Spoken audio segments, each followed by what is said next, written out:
Sanskrit classes. तो मैंने आपको पहले एक कविता पढ़ाई थी, मुस्कुराना धर्म है। आज मैं उसी कविता के प्रश्न उत्तर आपके लिए लेकर आई हूँ।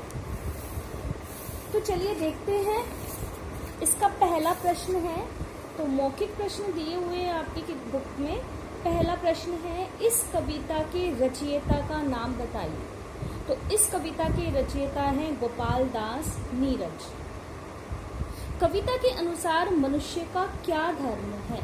कविता के अनुसार मनुष्य का क्या धर्म है? स्टार्टिंग की पहली लाइन जो आपकी कविता की आई है, जिन मुश्किलों में मुस्कुराना हो मना, उन मुश्किलों में मुस्कुराना धर्म है। यानी मनुष्य का धर्म क्या है कि जिन मुश्किलों में मुस्कुराना मना हो, उन मुश्किलों में ही उसे मुस्कुराना चाहिए। यही मनुष्य का धर्म है। इसकी व्याख्या मैंने आपको समझा दी है।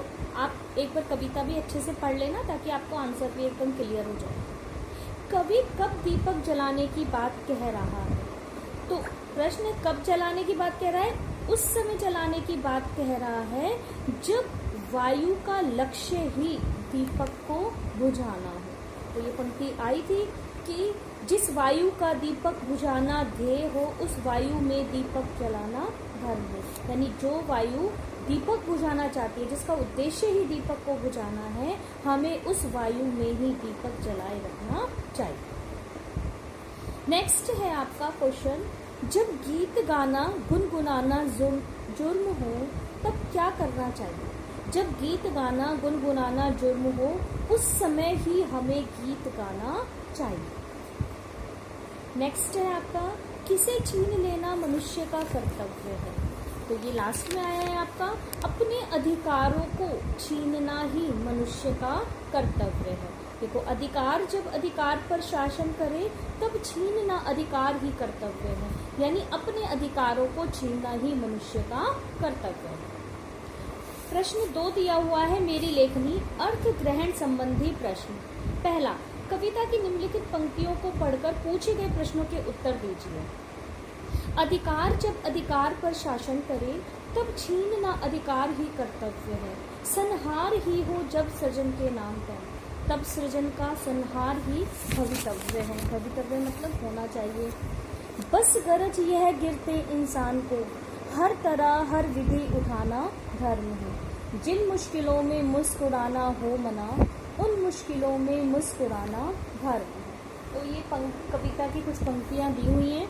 इनके आधार पर प्रश्न दिया हुआ है आपकी बुक में। पहला है, पहली पंक्ति में अधिकार शब्द किन 2 अर्थों में प्रयुक्त हुआ है? तो देखो, पहली पंक्ति है, अधिकार जब अधिकार पर शासन करे। तो इसका मीनिंग होता है, एक अधिकार का मतलब होता है शासक और दूसरे अधिकार का मतलब होता है स्वतंत्र। यानी जब कोई शासक हमारे ऊपर शासन करे, हमारे आत्मसम्मान को ही अपने वश में कर ले, हमारे अस्तित्व को ही अपने वश में कर ले, हमारे स्वत्व को ही वो छीन ले हमसे, उस समय हमारा कर्तव्य है कि हम अपने अधिकारों के लिए आवाज उठाएं, हम अपने अधिकारों को उससे छीनें। तो पहले अधिकार का अर्थ होता है शासक और दूसरा जो अधिकार है उसका अर्थ है स्वत्व। तो ये अर्थ आपको आपकी बुक में ही दिया हुआ है, शब्द भंडार में से आप इसका आंसर देख सकते हैं। नेक्स्ट देखो, जब सृजन के नाम पर संहार हो तब क्या करना चाहिए? सृजन का मतलब होता है नई चीज का निर्माण करना। तो जब सृजन के नाम पर संहार हो तब हमें क्या करना चाहिए? तब हमें सृजन का ही संहार कर देना चाहिए। तो ये देखिए पंक्ति आई है आपकी, संहार ही हो जब सृजन के नाम पर, तब सृजन का संहार ही भवितव्य है। तो उस समय हमें सृजन का ही संहार कर देना चाहिए। ठीक है, जो निर्माण कार्य कर रहा है, जो हमारे निर्माण के नाम पर हमारा संहार कर रहा है, तो उस समय हमें उस सृजन का ही संहार कर देना चाहिए। संहार का मतलब होता है नष्ट कर देना। अब आगे देखो, किसे हर विधि उठाना धर्म है? किसे हर विधि उठाना धर्म है? अब जो व्यक्ति गिरा हुआ है, बस गरज यह गिरते इंसान को हर तरह हर विधि उठाना धर्म है। जो व्यक्ति गिर रहा है, गिरने का मतलब ये नहीं है कि सड़क पर गिर जाना है ना, ऐसे गिरना नहीं, मतलब जिसका आत्मबल समाप्त हो रहा है, जो अपने जीवन से हार चुका है, उस समय हमारा धर्म क्या है कि हम उस गिरते हुए इंसान को किसी भी तरीके से, जो भी तरीका हो, हर तरह से उसको हमें उठाना चाहिए, यानी उसको हौसला देना चाहिए, उसे आत्मनिर्भर बनाना चाहिए, तो उसको सकारात्मक ऊर्जा देनी चाहिए, उसका विश्वास बढ़ाना चाहिए, उसको समझाना चाहिए कि जो ये जीवन है ये बहुत अमूल्य है, हमें इस जीवन को ऐसे ही नष्ट नहीं करना चाहिए, क्योंकि परेशानियां सबके जीवन में आती हैं, चुनौतियों सबके जीवन में आती हैं। इन मुश्किलों को, इन परेशानियों को, इन असफलताओं को हमें चुनौती की तरह अपने जीवन में स्वीकार करना चाहिए और फिर इनका डटकर सामना करना चाहिए। तो मनुष्य का क्या कर्तव्य है कि हमें गिरते हुए इंसान को उठाना चाहिए। जो व्यक्ति हताश हो चुका है, निराश हो चुका है अपने जीवन से, हमें उसे हौसला देना चाहिए, उसके विश्वास को दोबारा से जगाना चाहिए। यही मनुष्य का धर्म है। अब देखो यहाँ पर एक शब्द आया है विधि, है ना। विधि शब्द के कई अर्थ होते हैं। विधि का अर्थ होता है विधाता, विधि का अर्थ होता है ढंग, विधि का अर्थ होता है तरीका, किस तरीके से काम हो रहा है, किस विधि से काम हो रहा है ना, विधि का विधान, इस तरह से भी तो विधि के कई अर्थ होते हैं। अब आगे देखो ख प्रश्न, निम्नलिखित भाव प्रकट करने वाली पंक्तियों को कविता में रेखांकित कीजिए। तो एक आया ये, जिस समय आंखों में आंसू ना रुक रहे हो उस समय किसी हंसते हुए चित्र को देखकर ही मुस्कुरा लेना चाहिए। यानी जब हम बहुत ज्यादा रो रहे हो, आंखों से आंसू रुक ही ना रहे हो, तो एक पंक्ति आई है, जिस दम न थमती हो नयन सावन झड़ी उस दम हंसी ले लो किसी तस्वीर से। तो उस समय हमें कोई ऐसी तस्वीर देख लेनी चाहिए, ऐसा चित्र देख लेना चाहिए जिसको देखकर हमें हंसी आ जाए। तो देखो हम जो फोटोग्राफ क्यों खींचते हैं, हम अपनी अच्छी यादों को संजोने के लिए फोटो खींचते हैं ना। और जब कभी हम अकेले बैठे होते हैं या फिर हम कभी उदास होते हैं तो हम अपनी पुरानी फोटोज देखते हैं और उन फोटो को देखकर, उन चित्रों को देखकर हम दोबारा से खुश हो जाते हैं और उन पलों को याद करते हैं। तो हमारे जो मन उदास होता है वो उस पिक्चर को देखकर, उस चित्र को देखकर एकदम से खिल उठता है। तो वही कवि ने बात कही है कि जब कभी भी तुम बहुत ज़्यादा दुखी हो, तुम्हारी आंखों से आंसू ना रुक रहे हो, तो उस समय हंसती हुई किसी तस्वीर को, हंसते हुए किसी चित्र को देख लेना चाहिए। अब देखो लघु प्रश्न दिए हुए हैं, कवि ने किसे धर्म बताया है। तो देखो पहली ही पंक्ति है, जिन मुश्किलों में मुस्कुराना हो मना उन मुश्किलों में मुस्कुराना धर्म। यानी कवि ने मुस्कुराने को ही धर्म बताया है, यानी हमें हमेशा हंसते रहना चाहिए, क्योंकि हंसने से मानसिक तनाव कम होता है, सकारात्मक सोच बढ़ती है, है ना। और हंसने से हमारे शरीर को ऑक्सीजन मिलती है, हमारा आत्मविश्वास बढ़ता है, जीवन से निराशा दूर हो जाती है ना। तो इसलिए कवि ने हंसने को धर्म बताया है, मुस्कुराने को धर्म बताया है। तो ये आपका एक बुक के अंदर ही एक टॉपिक दिया हुआ है, नया निराला, तो यहाँ से भी आप इसका आंसर लिख सकते हैं। आगे देखो, किस आँख से आंखें मिलानी चाहिए। देखो किस आँख से आंखें मिलानी चाहिए, तो यहाँ एक पंक्ति आई है आपकी, जिस आँख का आंखें चुराना काम हो उस आँख से आंखें मिलाना धर्म है। यानी जो आंखें हमसे आँख चुरा रही हैं उस समय हमारा धर्म है कि हम उन आँखों से आंखें मिलाएं, है ना। अब आँख चुराना यानी शर्म के कारण आंखें नीची करना। यदि कोई व्यक्ति है अपने जीवन में हताश हो चुका है, निराश हो चुका है, या फिर उसने कुछ ऐसा कर दिया है जिसके कारण वो अपनी आंखें शर्म से छुपा रहा है, तो उस समय हमारा धर्म है उस व्यक्ति को ये एहसास कराना कि अब जो हो गया सो हो गया, अब तुम्हें आगे बढ़ना है, उस बात को तुम्हें भूलना है। हमें उससे आंखों से आंखें मिलाकर उसमें एक नया आत्मविश्वास जगाना पड़ेगा, यही हमारा धर्म है। आगे है, संसार को किस राह पर चलना चाहिए। देखो, संसार को उस राह पर चलना चाहिए जिस राह की कोई मंजिल ही ना हो। तो देखो, हो ही नहीं मंजिल कहीं जिस राह की, उस राह चलना चाहिए संसार को। ये पंक्ति मैं आपको कविता में पढ़ा चुकी हूँ। तो संसार को किस राह पर चलना चाहिए? जिस राह की कोई मंजिल ही ना हो। अब है दीर्घ प्रश्न। उन मुश्किलों में मुस्कुराना धर्म है। इस पंक्ति का भावार्थ लिखिए। अब देखो, भावार्थ जब आपको लिखना है तो एक बार आप कविता दोबारा पढ़ लेना और उस कविता में जो मैंने एक्सप्लेन किया है वही इसका आंसर आएगा। तो दोबारा मैं आपको बता देती हूँ कि उन मुश्किलों में मुस्कुराना धर्म है। इस पंक्ति का भाव लिखिए। इस पंक्ति का भाव ये है कि कवि कहना चाहता है कि हमारे जीवन में मुश्किलें आती रहती हैं, हमारे जीवन में परेशानियां आती रहती हैं, है ना, लेकिन हमें उन परेशानियों का डट कर सामना करना चाहिए, क्योंकि जीवन संघर्ष और कठिनाई का ही दूसरा नाम है। यानी जो मनुष्य अपने जीवन में संघर्ष करते हैं, कठिनाइयों का डट कर सामना करते हैं, उन्हें सफलता प्राप्त होती है। इसलिए मनुष्य को हर परिस्थिति में, हर मुश्किल में मुस्कुराना चाहिए, है ना।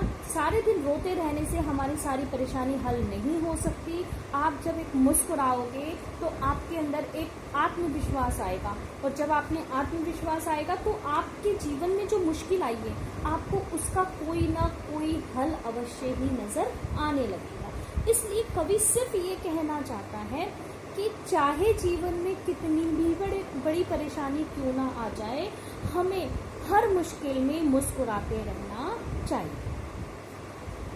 दूसरा प्रश्न देखो, कवि के अनुसार किस वक्त जीना इंसान का फर्ज है?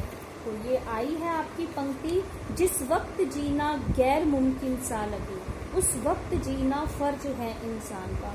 यानी जिस वक्त मनुष्य को अपनी जिंदगी जीना असंभव सा लगे, गैर मुमकिन का मतलब असंभव सा लगे, उसको ये लगे कि अब मेरे जीवन में कुछ भी नहीं बचा है, अब तो सब कुछ समाप्त हो गया है, जब उसको ऐसा लगने लगे और वह अपने जीवन को समाप्त करने की सोचे, उस समय कवि कहता है कि उस वक्त उसका फर्ज यानी उसका कर्तव्य क्या है कि वो अपनी जिंदगी को जिए, ना कि उसे खत्म करे। तो मनुष्य का कर्तव्य क्या है कि जब उसके जीवन में ऐसा वक्त आ जाए कि उसे अपना जीवन ही असंभव सा लगने लगे, उस समय में भी उसे जीना चाहिए, यही उसका कर्तव्य है, ना कि हमें अपने जीवन को समाप्त करना चाहिए। किसी भी परिस्थिति में मनुष्य को अपने जीवन को समाप्त तो करना ही नहीं चाहिए। देखो, कवि ने ये जो कविता है उन हताश और निराश लोगों के लिए लिखी है जो अपने जीवन में हार मान चुके होते हैं। तो उन्हीं को ही प्रेरित करते हुए कवि कहते हैं कि चाहे कितनी भी बड़ी मुश्किलें क्यों ना जाए, चाहे कितनी भी बड़ी परेशानियां क्यों ना आए, कठिनाइयां क्यों ना आए, लेकिन आपको हार नहीं माननी। चाहे कुछ भी हो जाए, हार नहीं माननी आपको और अपने जीवन में आगे बढ़ते रहना। आगे देखिए, कविता में किस चाह पर हस्ती मिटाने की बात कही गई है? तो देखो, एक आई है पंक्ति, वह दर्द पाना है जरूरी प्यार को, जिस चाह का हस्ती मिटाना नाम है, उस चाह पर हस्ती मिटाना धर्म है। तो देखो, हस्ती का मतलब होता है अस्तित्व और चाह का मतलब होता है इच्छा, है ना। अब ये जो पंक्ति है इसमें कवि बता रहा है कि किस चाह पर हस्ती मिटाने की बात की गई है, यानी जो हमारे अस्तित्व को ही हम मिटाना चाहती है, यानी जो हमें ही समाप्त करना चाहता है, लेकिन हमें उससे हार नहीं माननी है। अब देखो, जिंदगी में इस तरह की परेशानियां आती हैं, उस समय हमें लगता है कि इसने हमारे जीवन को समाप्त कर दिया है, अब तो हमारे पास कुछ बचा ही नहीं है जीने के लिए। उस समय में कवि कहता है कि हमें उस समय हार नहीं माननी है, उस चुनौती का डटकर सामना करना है ना, और अपने जीवन में आगे बढ़ना है। तो इसका एक और भी अर्थ होता है, देश के प्रति भी निकलता है इसका, कि उस समय हमारा देश गुलाम था अंग्रेजों का। तो इसका एक मीनिंग ये भी निकलता है कि जिस चाह का हस्ती मिटाना नाम है, यानी जो चाह, यानी अंग्रेजों के लिए आया ये चाह कि जो शासक वर्ग हमारे अस्तित्व को मिटाना चाहते हैं, उस चाह पर हस्ती मिटाना धर्म है, उनकी उस इच्छा पर, यानी वो हमें समाप्त करना चाहते हैं। लेकिन हमारा धर्म क्या है, हम अपने देश के लिए अपने अस्तित्व को ही दांव पर लगा देंगे, चाहे हमें खुद मरना मिटना पड़ जाए, चाहे हमें कुछ भी हो जाए, लेकिन हम अपने देश पर आंच भी नहीं आने देंगे। हमारा धर्म क्या है कि हम चाहे अपनी हस्ती को मिटा दें, हम अपने आप को समाप्त कर दें, लेकिन हम अपने देश को गुलाम नहीं होने देंगे, हम उसके लिए लड़ेंगे, लड़ते लड़ते चाहे हमारे प्राण ही क्यों ना निकल जाए। तो यही हमारा धर्म है। ठीक है, तो इस कविता का अर्थ, इस पंक्ति का अर्थ ये है। तो इस कविता में किस चाह पर हस्ती मिटाने की बात कही गई है कि जिस चाह का कि जो चाह हस्ती मिटाना चाहती है, उस चाह पर ही कवि हस्ती मिटाने की बात कह रहा है। ठीक है, उसकी खबर में ही सफर सारा कटे, जो हर नजर से हर तरह हो बेखबर।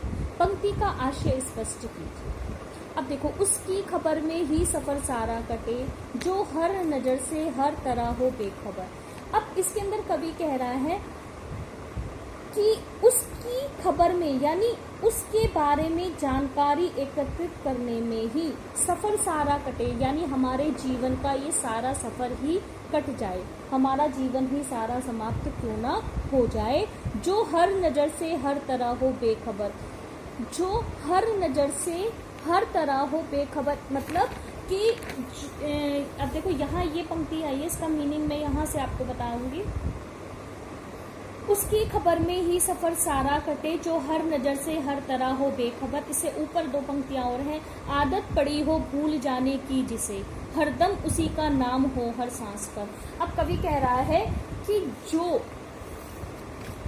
हमें भूल गया है ना, जो हमें भूल गया है, हमें हर सांस पर उसे याद रखना है, यानी हरदम उसी का नाम हो हर सांस पर। हम जो हमें भूल गया है, लेकिन हमें उस बात को याद रखना है। अब ये जो पंक्तियां आई हैं, ये हमारे देश आज़ादी से रिलेटेड हैं। तो कवि कहता है कि हमें अपनी हर सांस में ये बात याद रखनी है कि हमें अपने देश को स्वतंत्र कराना है, आज़ाद करवाना है। उसकी खबर में ही सफर सारा कटे, यानी इसी बात में हमारा सारा जीवन ही क्यों ना गुजर जाए, सारा सफर कट जाए। सफर का मतलब पूरा जीवन गुजर जाए हमारा। जो हर नजर से हर तरह हो बेखबर। अब बेखबर का मतलब जो अनजान हो इस बात से, जो इस बात से अनजान है, लेकिन हमें उसके ऊपर नजर रखनी है। हमारा जीवन उसी को याद करते हुए, उसी के लिए ही पूरा जीवन हमारा चाहे कट जाए, हमारा सारी जिंदगी ही उसके उस बात को याद करने में निकल जाए। ठीक है, तो ये कहना चाह रहे हैं कि हमें अपनी आज़ादी की बात को कभी भूलना नहीं चाहिए। उस बात को हमेशा अपने हर सांस में, मरते दम तक, अंतिम सांसों तक हमें उस बात को याद रखना है। और उसे याद रखते रखते चाहे हमारा पूरा जीवन ही क्यों ना कट जाए, पूरा जीवन ही समाप्त क्यों ना हो जाए, और वो हमसे, मतलब वो इस बात से बेखबर है। कौन? शासक वर्ग, जो हर नजर से हर तरह हो बेखबर, जिसको इस बारे में कुछ पता नहीं है, लेकिन फिर भी हमें अपने लक्ष्य को नहीं भूलना है। ठीक है, तो देखो, जब कविताएं कवि लिखता है तो एक एक पंक्ति के कई कई अर्थ निकलते हैं, कई भाव निकलते हैं। तो ये डिपेंड करता है कि उसका क्या भाव हम वहाँ पर लगा रहे हैं। ठीक है, तो ये स्वतंत्रता के लिए भी हो सकता है, ये अपने जीवन के लिए भी हो सकता है कि कई बार ऐसी मुश्किलें आ जाती है जो हमारे जीवन को समाप्त कर देना चाहती है, लेकिन हमें उन कठिनाइयों का सामना करते हुए अपने सारे जीवन को, चाहे हमारा सारा जीवन ही क्यों ना कट जाए, लेकिन हमें उनका हमेशा सामना करते रहना चाहिए। तो इसका ये पंक्ति का भावार्थ, ये भी अर्थ निकलता है। अब देखो, नेक्स्ट है, प्रस्तुत कविता से हमें क्या संदेश प्राप्त होता है। तो देखो, संदेश तो इसका सिर्फ एक ही है कि कवि कह रहा है कि चाहे कितनी भी परेशानियां आपके जीवन में क्यों ना आए, लेकिन आपको हंसते मुस्कुराते रहना है, चाहे कुछ भी हो जाए। पूरी कविता का भाव केवल यही है कि कवि कह रहा है कि हमें हर मुश्किलों में, हर परिस्थितियों में, हर कठिनाइयों में मुस्कुराते रहना है, क्योंकि हंसने से सकारात्मक सोच बढ़ती है, हंसने से हमारा स्वास्थ्य ठीक रहता है, ऑक्सीजन बढ़ती है, हमारे शरीर में ऑक्सीजन की मात्रा बढ़ती है ना। और हंसी से आत्मविश्वास आता है, हंसी से जीवन में से निराशा दूर हो जाती है, और हंसने से विपरीत परिस्थितियां से भी मनुष्य बहुत कम समय में बाहर निकल आता है। तो हंसी क्या है, एक असरदार दवा की तरह होती है जो हमारे दुखों और घावों को ठीक करने का काम करती है। इसलिए इस पंक्ति का संदेश यही है कि जीवन में चाहे कितनी भी मुश्किलें क्यों ना आए, हमें उन मुश्किलों का डटकर सामना करते रहना चाहिए और हमेशा हंसते और मुस्कुराते रहना चाहिए। तो उम्मीद है आपको समझ आए होंगे प्रश्न उत्तर, और अगर आपको फिर भी कोई डाउट है तो आप मुझसे कमेंट्स करके पूछ सकते हैं। इसमें अभी क्वेश्चन रहता है 5 और 6 मेरे विचार और मेरा सृजन, और उसके बाद है भाषा और व्याकरण। वो मैं आपको नेक्स्ट वीडियो में बनाऊंगी, क्योंकि ये वीडियो काफ़ी बड़ा हो गया है। ओके बच्चों।